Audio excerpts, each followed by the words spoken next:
ensayadores, pues hemos siempre predicado, pues esos son los primeros nuestros mensajes, ¿verdad?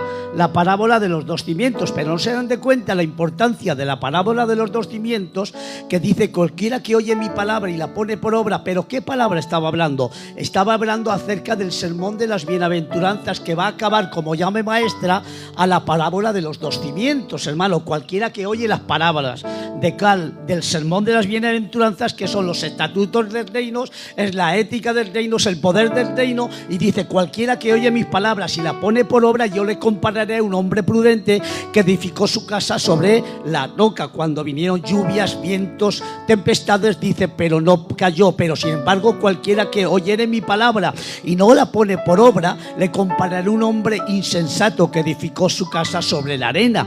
Dice: y vinieron, hermanos, las tres formas a los dos. Primero, lluvias por arriba, vientos de costado y ríos por abajo. De la misma manera que sale la chispa del fuego, así el hombre nace para la aflicción. Si no sufres por uno, sufres por el otro. Y si no pelas cebollas, y te echarás a llorar. Pero este mundo es aflicción de espíritu, y nos dijo Cristo, aleluya: estas palabras os he hablado para que en mí tengáis paz. En el mundo tendréis aflicción, pero confiar, yo he vencido al mundo. Por tanto, la aflicción, hermano, las pruebas van a venir a tu vida. Si no han venido, te vendrán. Y si no te han venido todavía, parece que eres marciano. Hasta que no te vengan, no eres de aquí. Aleluya. Pero si pueden venir las pruebas, pueden venir las dificultades, pero nunca te olvides de una cosa que te voy a enseñar.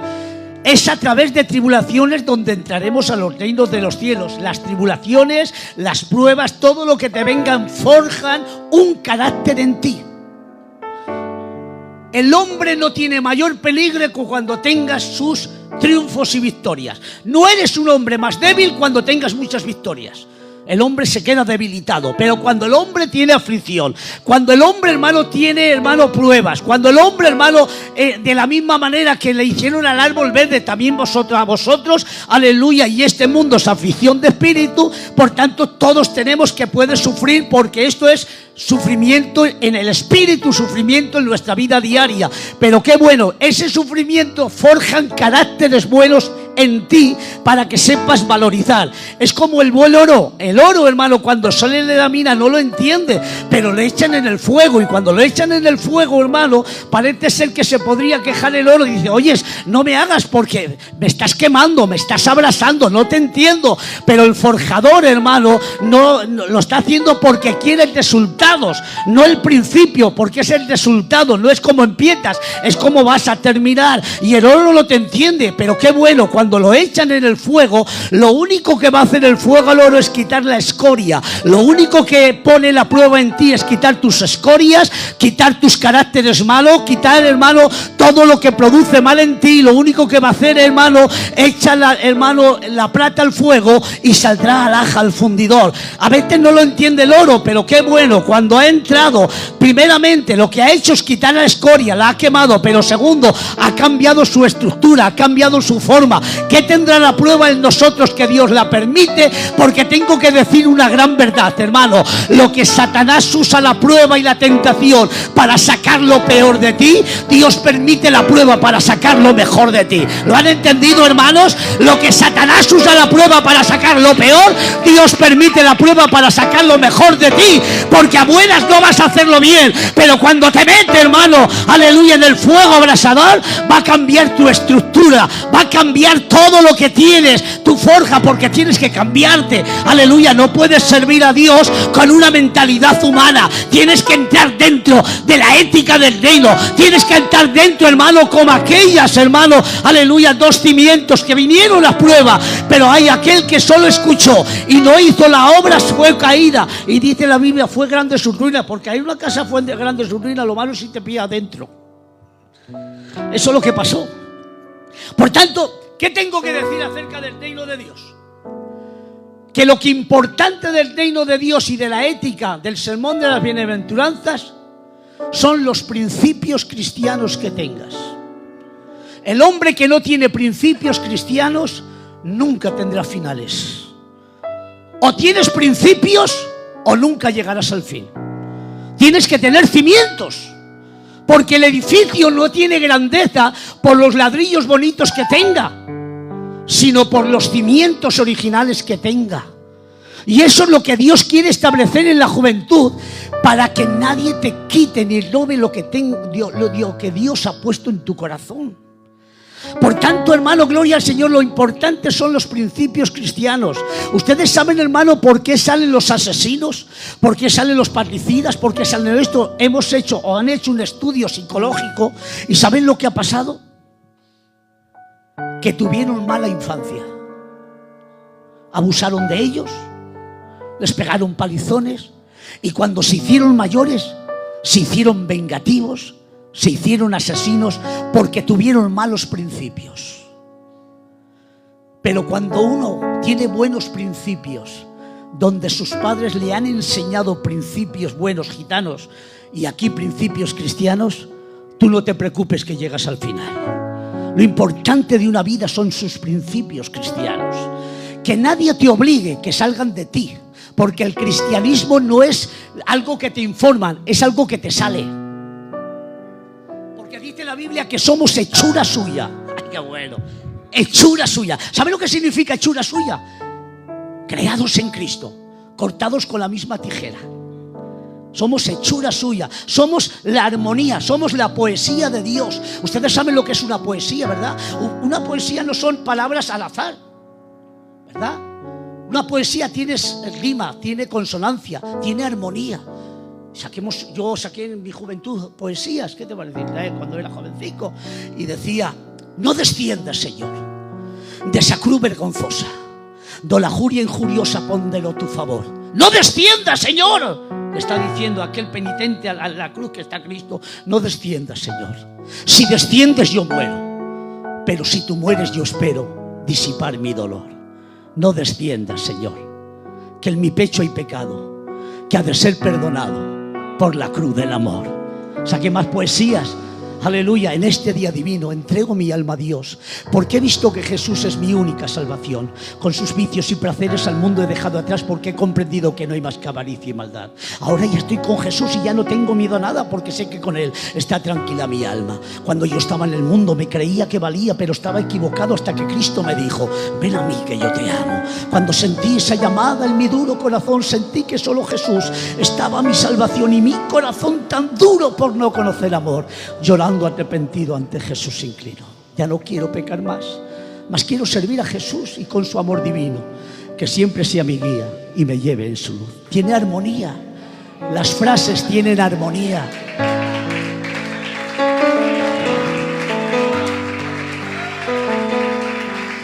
Escucha palabra de Dios. Si te congracías con el mundo, tú no tienes armonía con Dios. Las frases de Dios son distintas que las tuyas. Porque el que ama al mundo se considera enemigo de Dios. Pero apártate del mundo. Ten armonía en las frases. Sé compatible con el Espíritu Santo. Somos hechura suya. Y dice la Biblia: el que se une a una mujer, por no decir la otra palabra, una carne es con ella. Pero el que se une al Señor, un espíritu es con Él. Hay compatibilidad, hay participación de naturalezas. Y eso es lo que nos está enseñando la Biblia, que tengas principios cristianos. Aleluya, amén. ¿Me dejan decir una palabra? Agárrese al banco. Hay muchos que se esfuerzan por ser gitanos y hay otros que ya lo son. ¿Lo has entendido? ¿No lo has entendido? Hay muchos que se esfuerzan para ser gitanos porque no lo son, pero hay otros que ya lo son. No me esfuerzo. Yo no me esfuerzo en ser lo que soy, porque he nacido. Y el que nace de nuevo es compatible. Le salen desde las entrañas. ¿No me entienden? Y ahora piensas: ¿cómo coja el Moisés? No. Pero principio cristiano. Qué pena, ¿no? Pues es verdad. ¿Cómo voy a hacer yo mal? ¿Yo? ¿Alguna vez yo he pensado? Porque ustedes saben que Felipe VI es quinto mío. Él nació en enero y yo nací en febrero. Aunque me pasa altura. ¿Me pasa altura? ¿Qué hacemos? Es que si tendría su altura sería perfecto. ¿Sí?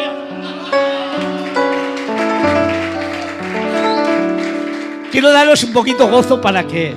Me gusta ser joven con los jóvenes, porque soy joven. Pero muchas veces pienso, Dios, si sería Felipe VI, y ahora me viene otra mente, Felipe VI y dejar de siervo. Digo, no, prefiero ser mejor un siervo de Dios y un hijo que ser Felipe. Vea, que a mí que me importa, porque tengo por más privilegio ser un hijo y un siervo de Dios que alcanzar todas las metas del mundo. Quiero a mi Espíritu Santo. Todo el tiempo que he disfrutado del Evangelio por una tontería de ser rey de España, hombre, que se marche por ahí. Ese es el hombre más pobre del mundo si no conoce a Dios. Por tanto, quiero que seas compatible con el Espíritu Santo. Por tanto, aquí estamos hablando de la ética del reino. Y el reino tiene principios. Y todo cristiano que no tenga principios no tiene finales. Aleluya. ¿Qué principios cristianos estás teniendo en tu propia vida? Miren, se levantaron, hermanos, varios imperios en el tiempo de Nabucodonosor. Se levantó un imperio llamado el imperio del rey de reyes y señor de señores, Nabucodonosor, que era Nabopalad, Nabonaides, aleluya, Nabucodonosor, hermano Belsasar. Este imperio, hermano, era gigante, hermano, de tal manera que Dios lo compara como cabeza de oro. Lo compara, hermano, como león con dos alas, hermano. Está hablando, hermano, con grandes zarpas. Está diciendo que es un imperio gigante, grande, sublime. Es uno de los imperios más grandes que se ha levantado. Para la mente del hombre era cabeza de oro, pero para la mente de Dios era como un león devorador. Porque Dios mira la profundidad de su corazón. Pero ese imperio, como su cimiento estaba edificado sobre la ira, la contienda y la disensión, ese imperio cayó porque no tenía buenos fundamentos. De nuevo se levantó otro imperio. En aquella misma noche que Belsasar fue interpretado, las escrituras, ¿se acuerdan de Menemenete que Uparsin? Aleluya, aquella misma noche secaron el río Éufrates, hermano, y se metieron los medos y los persas, hermano, como el oso devorador, descajador, hermano, que se levantaba más de un costado que del otro. Quiere decir que el imperio persa iba a ser más grande que el medo, aleluya, y hermanos, secuestraron Babilonia, destruyeron el imperio de Babilonia porque sus cimientos eran sobre la ira, la contienda y la disensión. De nuevo se levantó el imperio medo-persa, pero también ese imperio siendo tan grande, ¿verdad? El imperio medo-persa, que era Jerjes, Altarjerjes, era también el imperio de los daríos, de los asueros, hermano, era un imperio gigantesco. Sin embargo, ese imperio cayó porque estaba edificado sobre la ira, la contienda y la disensión, y todo aquel que no tiene buen cimiento cae al suelo. De nuevo se levantó otro imperio, el imperio de Alejandro Magno, el imperio de sus 4 generales, el imperio, hermano, de la ligereza, el imperio del leopardo, hermanos, el imperio de los Juegos Olímpicos, el imperio, hermano, de dar culto al cuerpo. Sin embargo, ese imperio cayó porque su cimiento era la ira, la contienda y la disensión.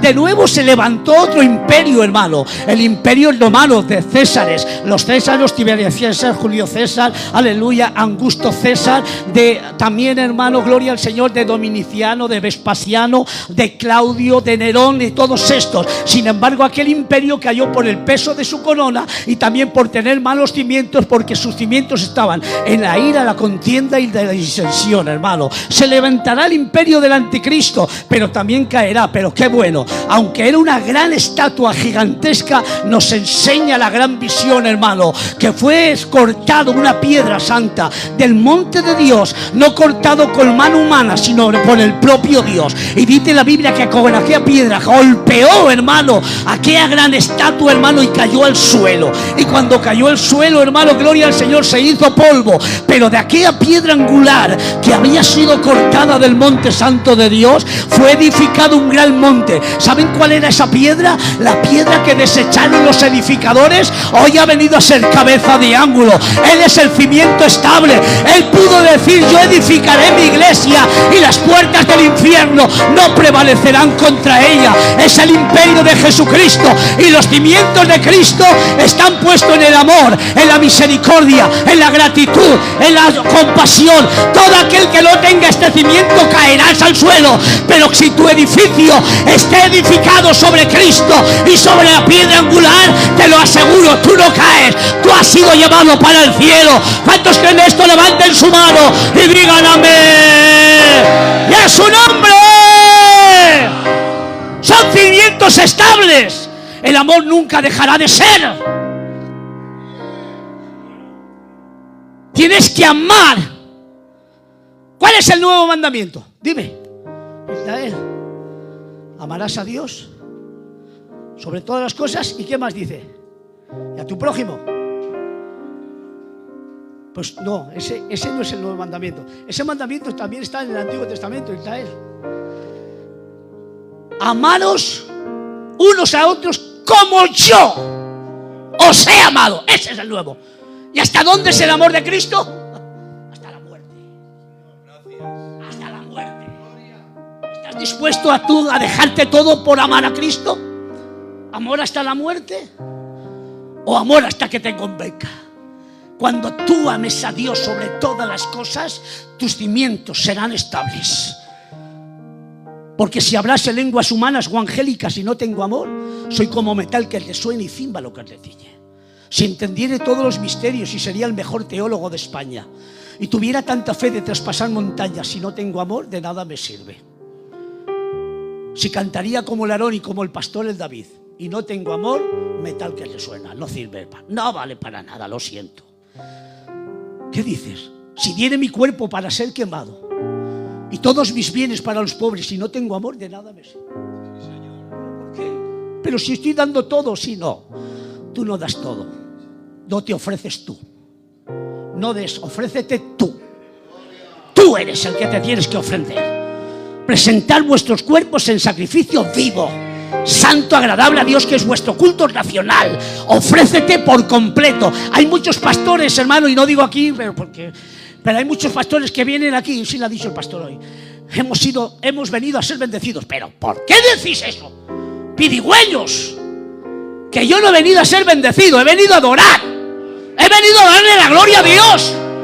Si me bendite está en Él, pero yo vengo a ofrecerme. ¿Cuántos han venido a ofrecer a Dios? Todo tu cuerpo en sacrificio vivo. No vengas a ser bendecido. Aleluya, porque a veces somos como los curas. Bendíceme, lléname, como ovejas. Pero no, yo no he venido a que me bendiga. He venido a adorarle. Tengo una gran necesidad. Yo me alegré con los que me decían: a la casa de Jehová iremos. Hay que tener principios cristianos, hermano. ¿Cuántos en esto digan amén? Y de aquella piedra santa se edificó un gran monte donde todos los reinos se cobijaron sobre él. El reino de Dios, dijo Cristo, porque el reino de Dios no vendrá con advertencias, helo aquí o allá. El reino de Dios está entre nosotros. Y nos dice a la iglesia, a los jóvenes: si no nacieres de nuevo, no puedes ver ni entrar en el reino de Dios. Hay que nacer. Oye, ¿y qué es eso de nacer? Pues eso no es un proyecto de la mentalidad humana.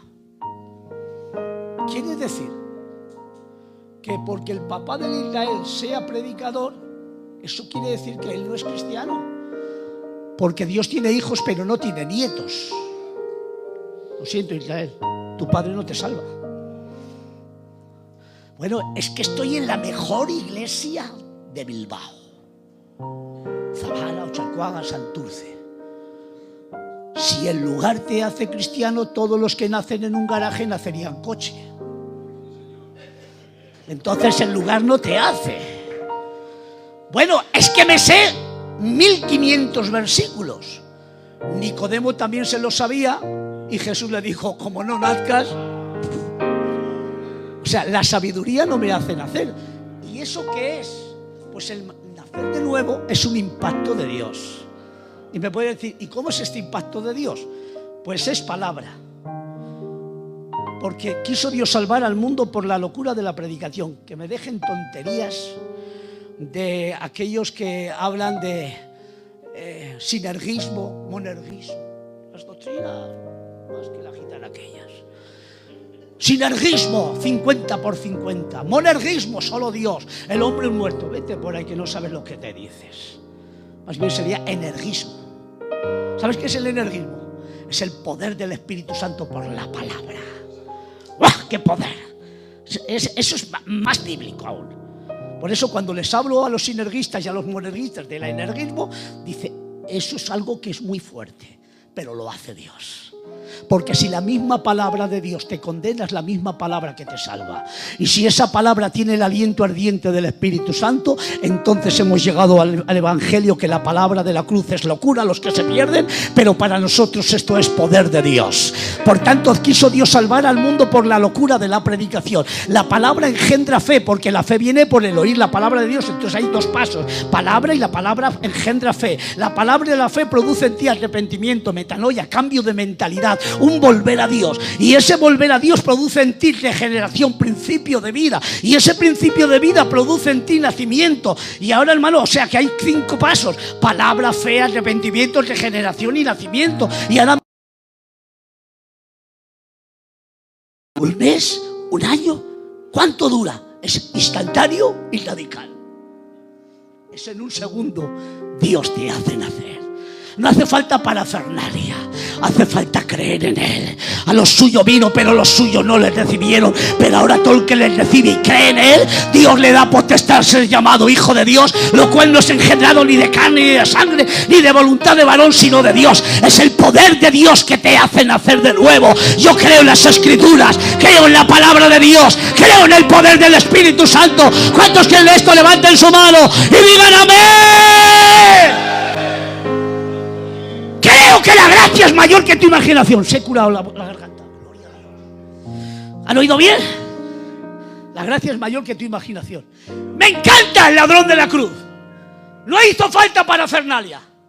No hizo falta marchar en Luis y que le predicaría, hermano, toda la palabra de la justificación, de la redención, de la justificación, de la santificación, y venga, y venga, y venga. Nada, en un segundo, en el último minuto. En el último minuto solo se vio su miseria. Ni aún temes a tu Dios, estando en la misma condenación. Nosotros justamente padecemos por lo que hicieron nuestros hechos. ¿Qué es lo único que el hombre aporta a la gracia? Díganmelo. Lo único que el hombre aporta a la gracia es su miseria. Porque hasta que no te sientas miserable, la gracia de Dios no actúa. Es lo único que aportas: miseria y voluntad. Él vivió, nosotros justamente padecemos más ningún mal hizo. Y ahora en el último minuto dice: acuérdate de mí cuando vengas en tu reino. Es tanto la gracia que dijo Jesús que no hace falta que venga Luis. De cierto te digo, hoy mismo estás conmigo. ¿Qué dices? ¿Me dejan decir una palabra fuerte? El día de su muerte fue el día de su nacimiento. ¿Lo habéis entendido? El día de la muerte del ladrón de la cruz fue el día de su nacimiento para alcanzar el reino de los cielos. Creo en la gracia de Dios, creo en la gracia de Dios, creo en el poder instantáneo del poder de la regeneración, en el nacimiento de verdadero. Y ahora digo, hermano, digo, ¿por qué yo soy un nacido? Porque las obras me siguen, no sigo yo las obras. Por eso dice la Biblia, porque somos hechura suya, creados en Cristo, nacidos de nuevo para buenas obras, las cuales Dios preparó de antemano para que anduviésemos en ellos. Las obras te tienen que seguir, no seguir tú a ellas, hermano. Te tienen que seguir, tienen que salir improvisadas. ¿Pero por qué? Porque tienes cimientos cristianos, tiene principios cristianos, y el reino de Dios es acerca de los principios. ¿Cuántos tienen principios cristianos? Levanten su mano y digan amén. ¡Y a su nombre! ¿Van entendiendo lo que es el reino de Dios? ¿Cómo se entra? Pero vamos a entrar más. Y vamos a entrar en la parábola de la semilla de mostaza. Aquí está hablando, hermano, acerca del reino de Dios exterior. El reino de Dios semejante a una semilla de mostaza, que es la más pequeña. Pero la echan, dice, y llega a ser una hortaliza que es la más grande que hay. El reino de Dios empieza con pocos, pero terminan con grandes. La pregunta es, Israel, ¿de Nazaret puede salir algo bueno? ¿Puede salir algo bueno, amigo mío? Mira que sí salió. Y él dijo, si el grano de trigo no cae a tierra y muere, no puede llevar mucho fruto. Pero a mí nadie me quita la vida, yo la pongo, venga. Y voy a ser sembrado en esta tierra. ¿Para qué? Para que mi muerte tenga mucho fruto. Es una parábola de semilla de mostaza. Aleluya, pero qué bueno. Esa semilla de mostaza ha crecido tanto. O la levadura La parábola de la levadura te está hablando del poder interior del Evangelio. Aleluya, que lo esconde en 3 medidas, que es la medida más grande. Eso es lo que significa. Muchos dicen la levadura como una cosa nefasta, mala. No, aquí está para bien. Teológicamente está para bien. Y el reino de Dios es como la parábola de la semilla de la levadura, que está escondida en 3 medidas. Le han puesto la levadura en ¿qué? En la harina. A simple vista no pasa nada, pero después tiene efectos colaterales. Quiere decir que la palabra de la cruz a simple vista no pasa nada, pero cuando entra en el corazón y germina, tiene un poder tan nuclear, tan poderoso, que la palabra de la cruz es locura a los que se pierden, pero para nosotros esto es poder de Dios, dinamis de Dios. ¿Sabe lo que es un dinamis, verdad? Dinamis, dinamita.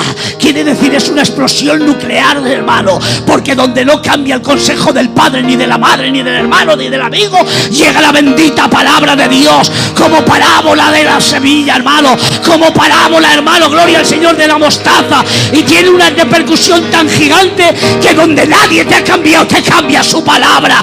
Él cambia, Él cambia, Él cambia, su palabra cambia. ¿Cuántos en esto digan amén? Porque, hermanos, ¿qué es el cristiano? ¿Tener un traje de Emilio Tucci con una camisa de seda? ¿Con unos zapatos de piel de cocodrilo? ¿Con un perfume de Hugo Boss? ¿Y con una Biblia Thompson? Porque no se puede predicar sin Ton ni Son. Hay que predicar con Thompson. Si tienes toda esta parafernalia y tu corazón está podrido, ¿para qué punto? Prefiero que tengas un traje de los chinos, con unos zapatos de plástico que te cuezan el pie, con un perfume que te dura 1 minuto y medio, y con una Biblia de 5 euros, pero con el corazón limpio. Porque es más grande el corazón que toda la parafernalia que tenga. El Evangelio no es parafernalia. El Evangelio es poder. El Evangelio es cambio. ¿Cuántos creen en el Evangelio? Levanten su mano y digan amén. Estos son los cimientos del reino de Dios que se establecen dentro del corazón del hombre, porque tú eres parte del reino de Dios y has entrado en el propósito de Dios, y en la bendición hecha Abraham, de tus simientes serán benditas todas las naciones de la tierra. Me encanta el reino de Dios, reino exterior e interior. También está hablando, hermano, más adelante, de la parábola del trigo de la cizaña. La paciencia del reino de Dios, el soportar a uno a los malos, quizá un día cambien. Y los está quieto. Y le dice, esta me viene, esta es extra. La higuera que está en mitad de una viña y no ha dado fruto, y le dice, córtalas, déjame un año más, un añico más, déjame, que la voy a abonar, la voy a curtir. Si el año que viene no trae fruto, la cortamos. ¿Cuántos años está esperando Dios de ti? ¿Hasta cuándo te estará aguantando para que ya des fruto? El fruto es algo inédito, es algo que fluye. No sé, es que no sé cómo diría la palabra. Es algo improvisado, el fruto es improvisado. El fruto es el resultado del trabajo de Dios en ti. Eso es el fruto. Es el trabajo de Dios, del Espíritu Santo en ti, más el fruto, no dice el fruto del Espíritu. Es amor, gozo, paz, paciencia, benignidad, bondad, fe, mansedumbre y templanza. Quiere decir que el fruto es el resultado. Cuando tú coges una huerta, aleluya, la abonas, la riegas, la abonas, le pones, hermano, la semilla, y después de un tiempo que ha sido curtida, pues sale el fruto. Cuando tú te dejas moldear por el Espíritu Santo, ahí va, porque el Evangelio no es esfuerzo humano, es docilidad al Espíritu Santo. ¿Sabe lo que es docilidad al Espíritu Santo? Dejarte moldear por el Espíritu Santo. Ser dócil al Espíritu Santo. Dejarte llevar. Aleluya. Una vez, hermano, marché, he ido varias veces a Palma de Mallorca. Y en Palma de Mallorca, hermano, el aeropuerto es gigante. Y me dice, usted tiene que embarcar, me acuerdo cómo era, la puerta 14. ¿Dónde está la puerta 14? Para allá abajo, hermano. Aleluya. Y tenía que ir andando, pero no, hermano. Había una cinta metálica, hermano, que me llevó hasta la puerta 14. Aleluya. Yo tenía la maleta, aleluya. ¿Y sabe lo que pasó? Que no tuve que andar, me llevaba. El Evangelio no es esfuerzo de andar, es dejarte llevar. Déjate llevar por el Espíritu Santo. Sé dócil al Espíritu Santo. Métete en las profundidades del Espíritu Santo. Entra dentro de la dimensión del Espíritu Santo. Puedes alcanzarlo. Más vale el que quiere que el que puede. Tú puedes hacerlo, puedes hacerlo. ¿Cuántos quieren esto? Levanten su mano y digan amén. Por lo tanto, necesitamos que el Espíritu Santo trabaje en nosotros para que tengamos buenos frutos, hermano. El fruto improvisado desde nuestras entrañas. Por eso, hermano, nos habla de la paciencia del reino en soportar a los malos. Te está hablando también del tesoro escondido y de la perla de gran precio. Eso se le llama, hermano, gloria al Señor, el precio del Evangelio. El precio del Evangelio es que para escoger, hermano, gloria al Señor, el tesoro escondido es vender todo por alcanzar todo. O vendes todo y alcanzas todo, o no, te quedas sin nada. Y la parábola de la perla de gran precio es: o vendes todas las perlas y compras la perla de gran precio, o te quedas sin nada. El reino de Dios es darlo todo por alcanzar todo. ¿Ves? Es el precio del Evangelio. Y así no estaríamos hablando, pero aquí lo que más me importa es la parábola de la semilla de mostaza que quiero entrar hoy. Esa pequeña semilla que nació en Nazaret. No nació en Belén, aunque se crió en Nazaret. De Nazaret puede salir algo bueno. Y mira si salió. Con 12 discípulos, sin apenas nada. Cristo no nació en el palacio, nació en un pesebre para que todos tengamos oportunidad de Él. Y aunque siempre se ha dicho que siendo rico se hizo pobre, le hemos traducido mal. ¿Lo sabían ustedes? Hoy lo voy a aprender, hombre.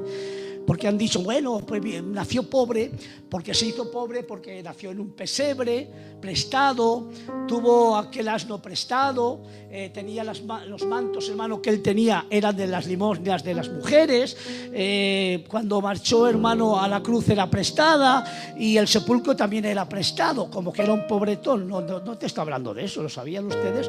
Teológicamente es que él se hizo pobre. Lo más grande en esta vida, ¿qué es, Israel? Tu vida es la perla, es la moneda de gran precio. Cristo dio la moneda de su vida para que nosotros seríamos enriquecidos de la vida de Él. Eso es lo que significa. Se hizo pobre en vida para que tú seas enriquecido de la vida de Dios. Ese es. Nos hemos equivocado. Aleluya. Porque la moneda más grande que hay. O no pierdes todo el dinero para que te salga. O no es así. Pasa algo malo, y donde hay dinero, lo pides, y si no lo sacas, lo que sea. Porque lo que más quieres en esta vida es la vida, tu propia vida. Y si es la vida de tus hijos, ya ni te lo digo. Porque tenemos corazón de padre, igual que tienes corazón de padre. No sabes lo que es eso, ¿verdad? ¿Saben por qué Satanás le dijo a Dios: piel por piel todo dará el hombre por su vida? Porque él no tiene corazón de padre. Pero que me lo digan a mí. Piel por piel, y por mi hijo no, doy mi piel, todos. Bueno, es así. Claro, pero él no tiene corazón de padre porque es padre de mentira. Pero nosotros seremos padres. ¿Cuántos son padres, hermano? Digan amén. Gloria a Dios. Por tanto, tenemos que decir, hermano, gloria al Señor, que del reino de Dios empezó a salir esa pequeña semilla de mostaza.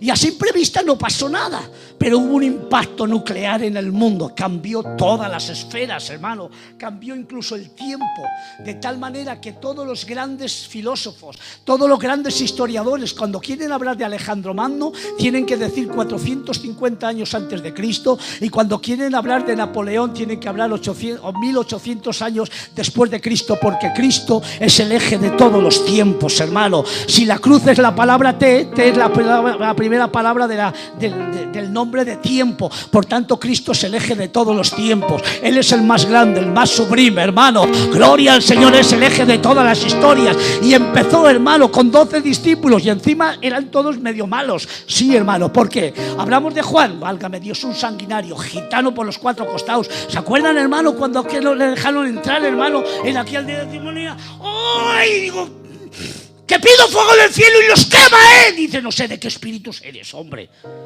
Tenía que ser gitano. Un pronto, no hay en el mundo. Eran hijos del trueno, bonargues. ¿Sabe lo que significa eso? ¡Unos gritones! Gritaban más que el Billy. Vaya tremendos. Y entre ellos también estaba el Tomás, el dudoso. Estaba el Pedro, el negador. Estaba el Judas que vendió y se ahorcó. Si es que no había nada de bueno. Pero si Dios había cogido bueno, a nosotros malos no nos había alcanzado. Pero Dios cogió lo malo, lo inservible, lo vil, para alcanzar al mundo entero. Y era una pequeña granito de nieve en la montaña más alta. Pero empezó a rodar. Ese mensaje era tan tremendo que empezó a impactar el reino de Dios. Los cristianos de aquel entonces morían en los circos romanos gozando, disfrutando, porque los vituperios de Cristo se impregnaban en sus propias vidas. ¿Qué tendría el mensaje tan tremendo? Que cambiaron miles y miles de vidas. Por cada cristiano que morían, había 10 romanos que se convertían. Dios mío de mi vida, al ver el milagro aquello, hermano. Y se levantaron, hermano, los hermanos, los patristas, hermano, Tertuliano, uno de los más grandes en cuanto a la escritura. Se levantaron tantos grandes hombres. Y el reino de Dios avanzaba. La bola de nieve empezaba y venga, y venga, y venga. En la Edad Media se levantó un hombre que me llama mucho la atención, no sé si lo habrían escuchado, Jerónimo Savonarola, uno de los predicadores más grandes que se ha levantado en la historia. De tal manera que profetizó y dijo, como los papas, porque entonces había 2 papas, el papa de los Médicis y el papa de Roma. Como no os arrepintáis y volváis al evangelio verdadero, vais a morir el año que viene. En el año siguiente el papa de Roma murió y el papa de los Médicis quedó allá enfermo. Cuando escuchó esta profecía mandó llamar, hermano, a Jerónimo Savonarola, y cuando estaba en la de tus pecados y vuelves otra vez al evangelio verdadero, y dijo aquel hombre, no puedo, dice, y te quedas. A la semana murió. Era un hombre tremendo. De tal manera, hermano, gloria al Señor, que aunque era tremendo, era fuerte, hermano. Lo cogieron y lo embadurnaron de aceite y de brea y lo quemaron. Pero sin embargo, hermanos, gloria al Señor, también se levantó otro hombre llamado Juan Hux, de los husitas. Fue uno de los mayores escritores de la palabra de Dios, porque siempre estaba en las cárceles, hermano, y desde las cárceles, como Pablo, empezaba a escribir libros de la teología, de la Biblia, hermanos. Era tremendo, hermanos, aleluya. Y cuando lo quisieron matar, hermano, dijeron, estáis matando a un ganso, porque le llamaron el ganso.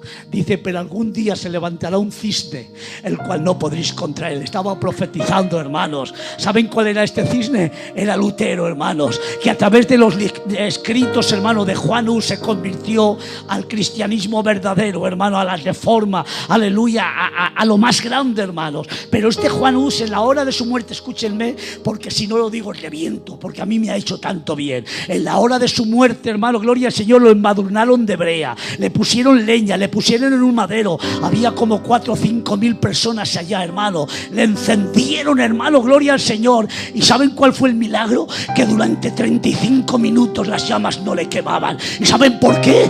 Porque había más llamas dentro que las llamas que le quemaban. No pudieron las llamas quemarle durante 35 minutos. Y aleluya, y en los 35 minutos dio su último mensaje. El mensaje de vivir por la fe. El mensaje de la gracia. El mensaje del poder del evangelio. De tal manera que toda la gente que hay ahí se tiraban de rodillas y decían, queremos al Dios de Juan Hus. Se convirtieron más de 3.000 personas. Y a los 35 minutos murió por Cristo, pero esa sangre quedó pregnada en los reinos de los cielos. ¿Cuántos creen esto? Digan amén. ¡Gloria a su nombre! Esa fue la historia de Juan Hus, y a través de los escritos de Juan Hus se convirtió Lutero, este hombre que hizo la reforma, que convirtió a 2 naciones, Alemania e Inglaterra. ¡Oh, qué tremendo! Y este hombre era tan tremendo que me encantó la hora de su muerte, porque cuento sus testimonios. En la hora de su muerte, donde estaba su mujer, que había sido la monja, y sus 2 hijos. Y en la hora de su muerte salía llorando Moisés. Y decían sus hijos: ¿pero por qué lloras, hijo mío? ¿Por qué lloras, marido? Dice: ¿por qué lloro? No hay derecho. ¿Pero por qué lloras? Dice: porque muero como un cobarde. Pero si has dominado 2 naciones, si se han convertido en reyes duques, ¿cómo dice que mueres como un cobarde? Y le dice por las últimas palabras: porque quería parecerme a mi Cristo. Quería morir mártir como todos mis amigos. Y muero como un cobarde en mi cama. ¿No te llena el corazón esto? ¡Buah, qué tremendo! Oh, ¿se acuerdan, hermano? Jonathan Edwards, ¿habéis oído hablar? Uno de los grandes predicadores. Ayunó muchos días diciendo: dame Inglaterra para mí. Y solo con un solo mensaje. Fue tanto en la catedral que era el mensaje más grande que se ha levantado en la historia aparte de Cristo. Y era: pecadores en manos de un Dios airado. Fue tanto como lo usó Dios, que toda la gente de la catedral se ponían en las paredes, hermano, teniendo tanto miedo, hermano, porque pensaban que el suelo se iba a abrir y que iban a caer vivos al infierno. Se convirtieron miles y miles de personas a través del mensaje de Jonathan Edwards. Y la rueda del reino de Dios siguió avanzando, miles de personas convirtiéndose. Me encanta, hermano, cuando un hombre llamado Wesley,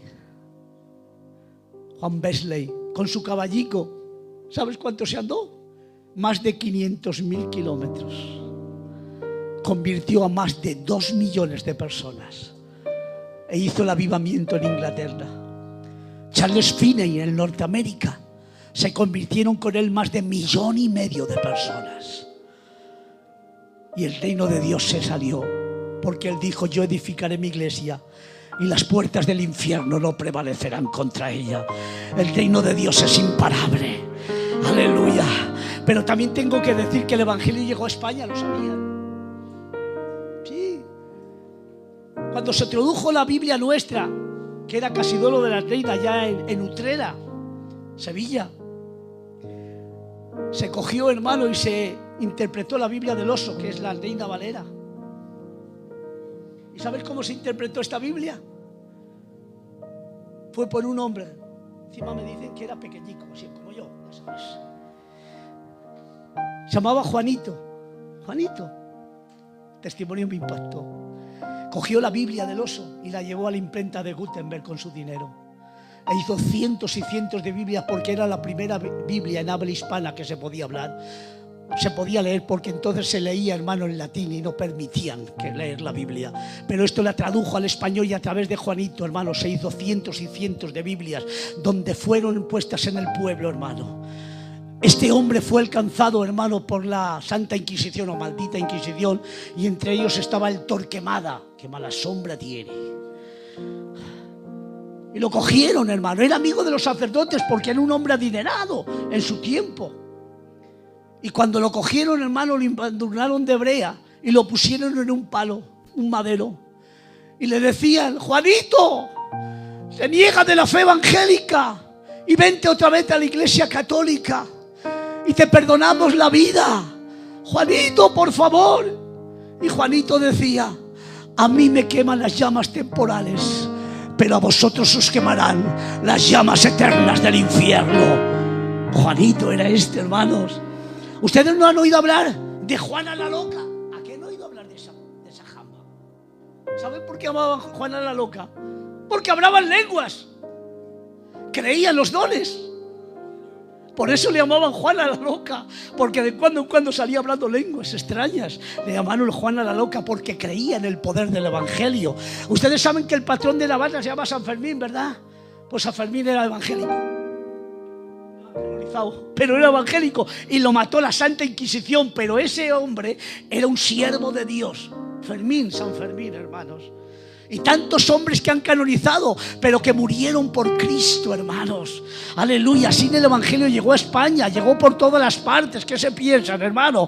¿Que Dios se quedó con los brazos cruzados? No, hermano. Empezó a alcanzar a todos. Pero me encanta, aleluya, que allá en Francia, a un jambo que le llamaban Leco Suez, hermano, tuve la dignidad, la misericordia, aleluya, de predicar a unos vendimiadores que habían venido de España, que eran nuestro hermano Marido, nuestro hermano Lari, nuestro hermano Emiliano, nuestro hermano Jaime, y empezó a predicarles. Estos hombres admitieron el Evangelio, lo aceptaron, hermano, y a los pocos meses, Aarón, no pasó un año, no, a los pocos meses le dijeron, que nos vamos, pero para, yo os preparo, que no nos da la gana, que se mueren nuestras familias, que quiero que se conviertan. Y salieron 10 hombres desde ahí y empezaron a entrar a España. Empezó a entrar por Balaguer, empezó a entrar por Bilbao también, por Santander y por todas las partes. Bendito Evangelio que llegó, hermano, y empezó a convertirse a nuestro hermano Diego por aquí y por allá más, hermano, y el Evangelio ha ido, hermano, alcanzando.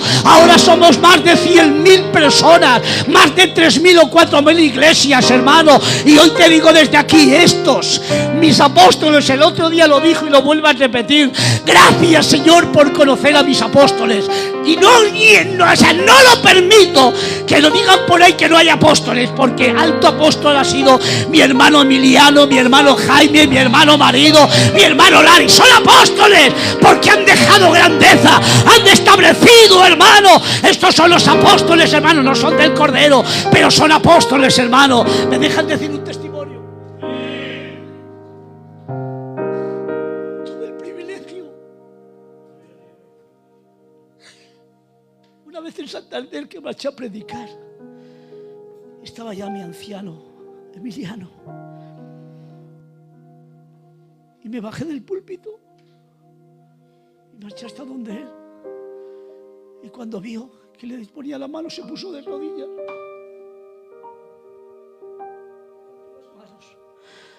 Tuve el privilegio de conocer los sentimientos de Cristo hacia su persona. En mi vida he visto yo eso. Casi me caigo al suelo.